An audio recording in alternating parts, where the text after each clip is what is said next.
So, sports vision training has become a huge thing in the athletic world, especially over the last 10 years. Athletes have found that they are able to improve their athletic performance as well as reducing injuries and, maybe most crucially, concussions by employing eye exercises and visual drills into their training. At this point, the sports world and the scientific community are pretty much in agreement that visual training is good for athletes. So sports vision training has a positive effect on the performance and the longevity of an athlete. In this video, I want to look at the other side of vision, that is visual acuity. Is it possible to train ourselves for our vision to get better over time so that we never need to wear glasses? Before we begin, I just want to clarify what I mean by visual acuity. Visual acuity is your eye's ability to discern detail from the images that you see. It is just one very small part of vision, but for most of us, it's the only part of vision we ever get assessed. This is what we get tested when we go to see our optician. We sit down in the chair, they ask us to look at the chart with the letters written getting smaller and smaller and smaller, and we have to read down and find the smallest line that we can read clearly. This is our visual acuity, and these days the reason we get this tested is to find out whether or not we need to be prescribed a pair of glasses. Now, like I said, this isn't all there is to vision. There are many other things that we could be assessing, and there are many other things that our eyes need to be able to do in order for us to function well in the world. Things like discerning colors, depth perception, eye tracking, eye saccades, peripheral vision. All of these things allow us to function in a normal and healthy way, but they aren't assessed when we go to the optician. Now, generally, we are told that our eyesight is going to degrade with age. So every time we go back to our optician to read down the chart, we should expect at some point we're not going to be able to see as far, and this is just going to gradually get worse and worse as we get older. There are a number of reasons why this might be the case. The main one being genetic factors, so just whatever our genetic makeup is, actually we stop being able to repair the lens in our eyes, we stop being able to focus, the muscles surrounding might lose their elasticity over time, or our eyes are just naturally shaped in a different way. Another reason could be that in modern times, our eyes just really don't have to work that hard. We spend most of our time looking at a phone or at a computer. If we compare this to how we would have used our eyes thousands of years ago, we would be walking through forests where we're looking at things that are close up, far away. We have to look down to the ground, we have to look up to the sky. We are constantly forced to focus in lots of different positions, and just like with all muscles, if you don't use it, you lose it, and our eyes just gradually learn to get weaker. The question is then, why do we have to be doomed for vision to get worse? If we look at that second reason, that we're not using our eyes as much, well, just like with any other system, and just like we've already shown with sports vision training, if we train our eyes to move better, and if we train our lens to focus better, shouldn't we see improvements in our vision over time? Even in the argument of genetics, there are lots of advancements in research with epigenetics showing that our genetic makeup maybe doesn't destine us for such a predetermined path as we previously would have thought. And even if we are doomed for our eyesight to deteriorate, can we actually slow it much more significantly than we think, or than we thought we could have, by employing some kind of vision training regimen?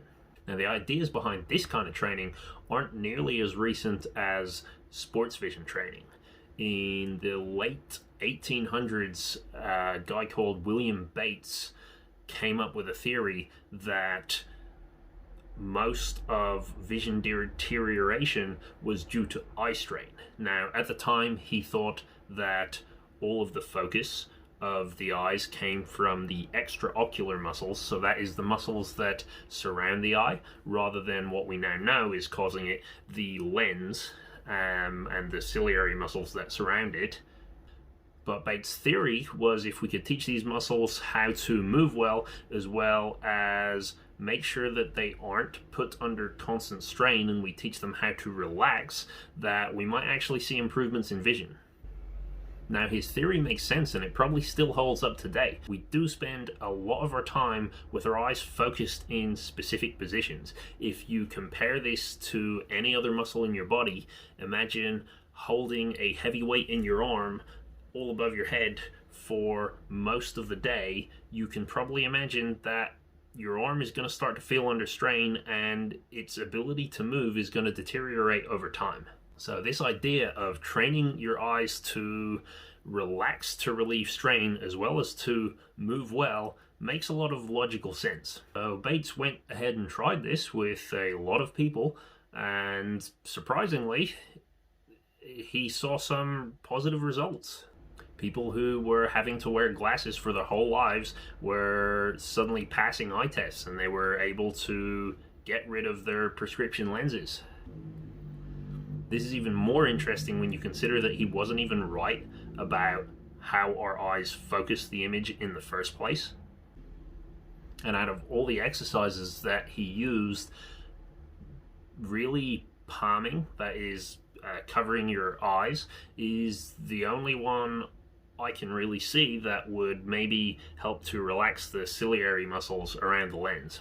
Nevertheless, Bates encouraged people to throw away their glasses, and they saw their vision improve. Now, after a while, the science did catch up to this and showed that Bates was wrong about his theories.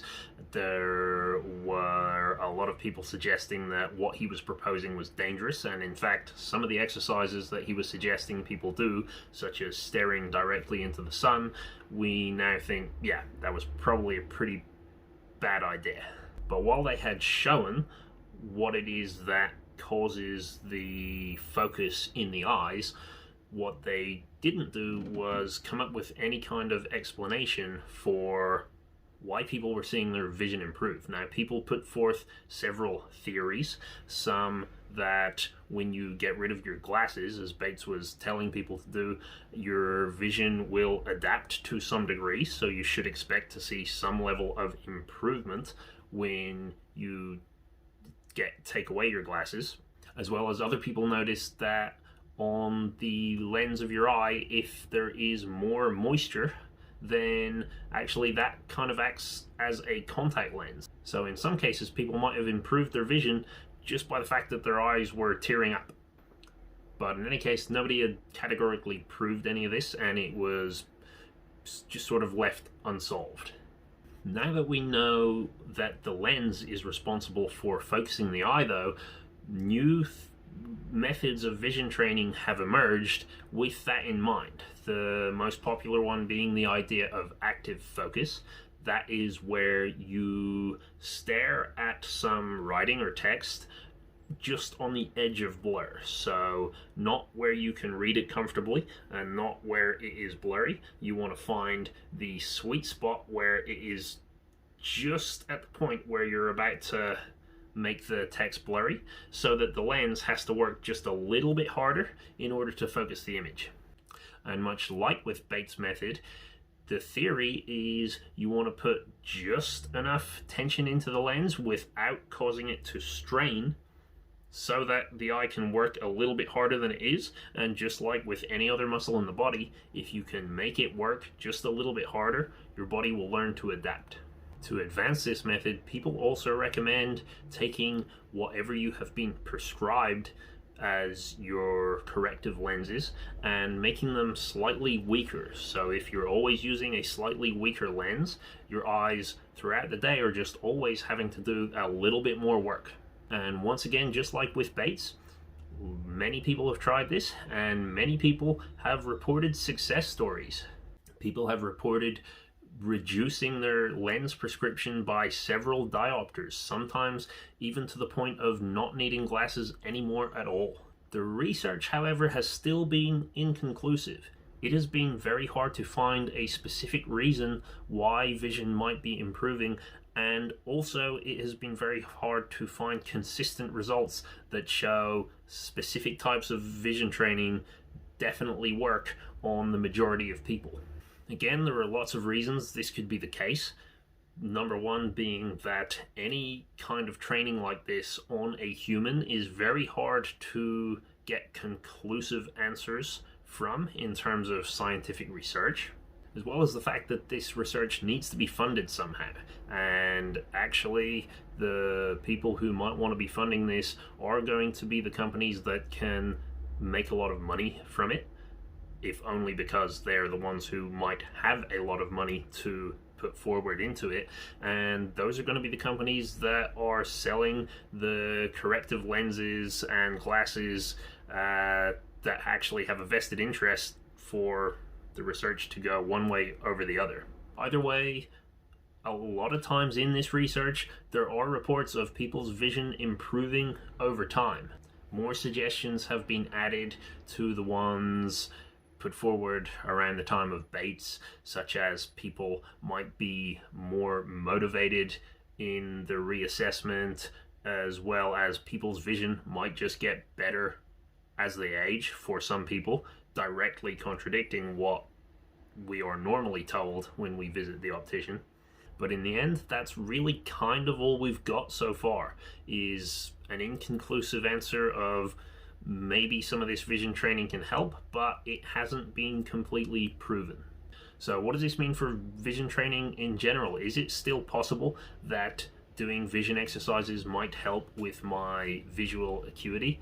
In my own opinion, yes, definitely. I think the number of reports of people having seen improvements in their vision means there has got to be something going on. Even if we can't explain exactly what just yet, even if we can't find and pinpoint exactly the right circumstances for it to work, I think visual acuity, for sure, something can be done about it.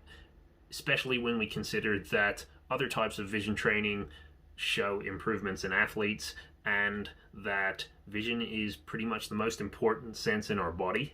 It doesn't make so much sense that our brain would let the most important sense degenerate while we can actually train so many other things.